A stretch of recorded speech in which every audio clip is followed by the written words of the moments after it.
Hi everyone, this is Sunette, and in this video we're continuing walking through self-beliefs and self-limitation and the area that specifically will communicate with you that you're accepting and allowing these self-beliefs and self-limitations.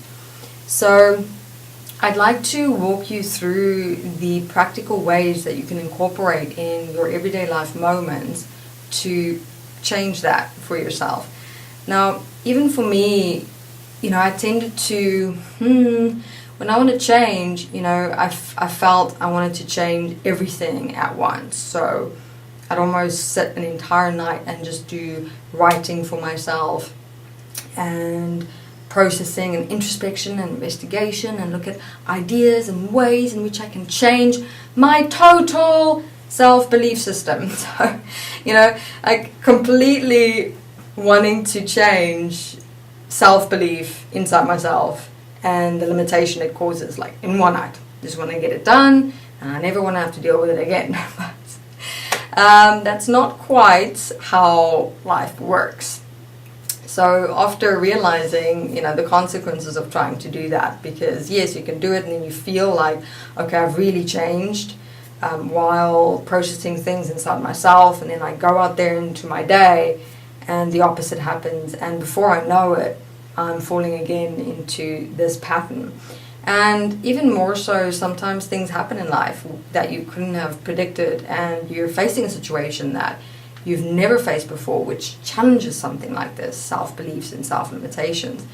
I mean, even with me, when I was walking into the relationship in that way, never would I have ever expected me to respond to walking into a relationship in that way inside myself. Sometimes we surprise ourselves, and the fact is that you've got to acknowledge what's happening inside of you, accept it because it's happening, rather than fight it or judge it or react to it, and then deal with it in the moment that it's happening.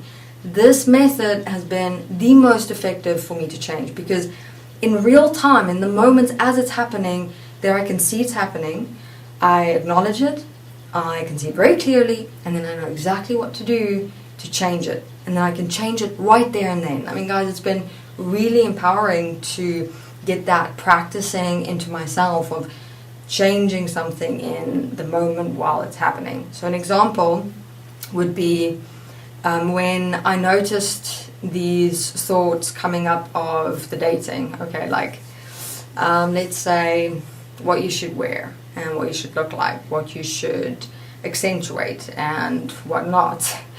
So then I would ransack my cupboard trying to get something in relation to what I think he'd like, or what I've read, or what was suggested, what should and shouldn't, and then I'd be trying on plenty different outfits until eventually I would slow down, breathe, and realize, girl, what are you doing here? Look at what this lie is doing to you. You're never like this.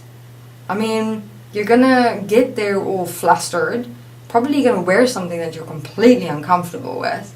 That's not you.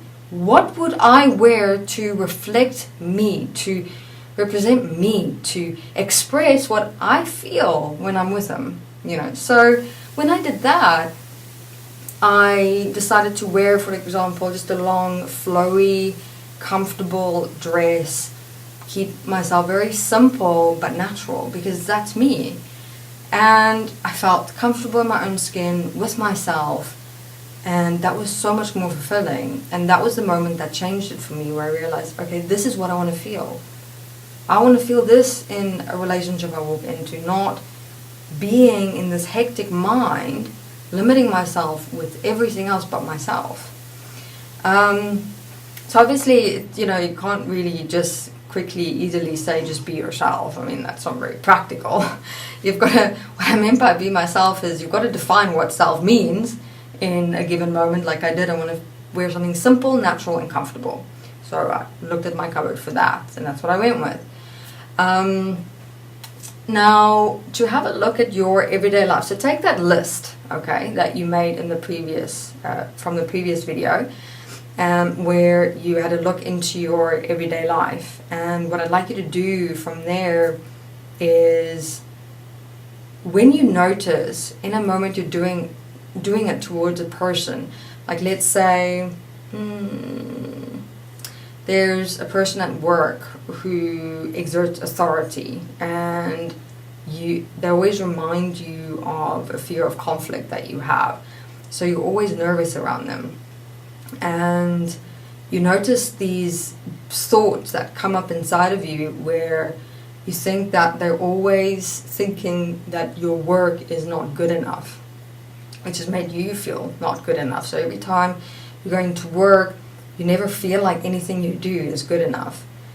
So you've got to watch out for when are those thoughts coming up in you. The moment that they do, the moment you notice them and they make you feel like the worst of yourself inside of you, take a breath in and out. Look at your work and ask yourself, is this a reflection of the best of me right here in front of me? Take the person out of your head. Look at your work that you've produced as an extension of you. Be fulfilled, completed, honest, satisfied with that. I mean, obviously, some of us who really want, like, pushing ourselves won't always be 100% satisfied, but enough, that you're proud of what you're handing over. So then these self-believing, limiting thoughts have got no right to be in your head and for you to play their game. So it's also, you've got to actually take that fear of authority that you have towards someone else and be that inside yourself with those limiting thoughts that is causing pain and agony in your body. Stop doing it to yourself.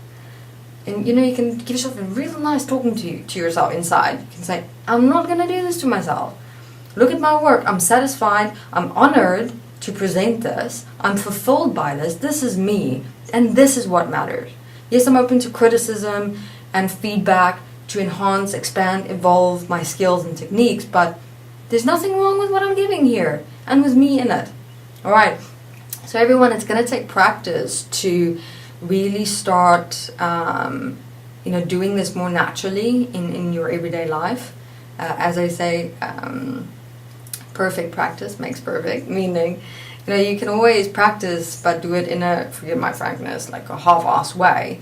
If you really practice in doing your best, which is what the perfect is, perfect practice, best practice makes best, makes perfect. Your outcome will be equal to what you put in. So, over time, when I started, aligning myself into letting go of these beliefs and limitations, my shoulders started naturally easing. My breathing tempo and rhythm also changed, and I felt a massive difference here in this area, and I could really give myself just a nice hug without having to massage. Alright, but one last reminder, everyone, remember, do some frequent massaging if possible, or see a masseuse just to get a cross-reference for your body. I also do that where I look at my body, note down all the points that were most painful. It's like the agonizing, almost, it feels like the pain when it's being massaged, like, those muscles are being stabbed. It's really intense. Obviously there's going to be general discomfort in the body. Yeah, this is but day-to-day living, your way of living, your lifestyle, exercising, and so many factors play a role in general discomfort in the body. That you don't need to worry about. It's more the extensive pains and knots and spasms and deep dull pains that we need to be focusing on for now. Alright, everyone. Thank you very much for listening. And this just about generally covers T5, 6 and 7 in relation to the ribs and the scapula.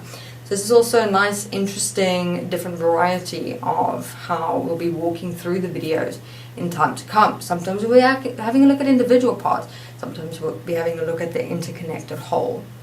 Okay, enjoy. And if you have any questions, please feel free to ask. Thank you.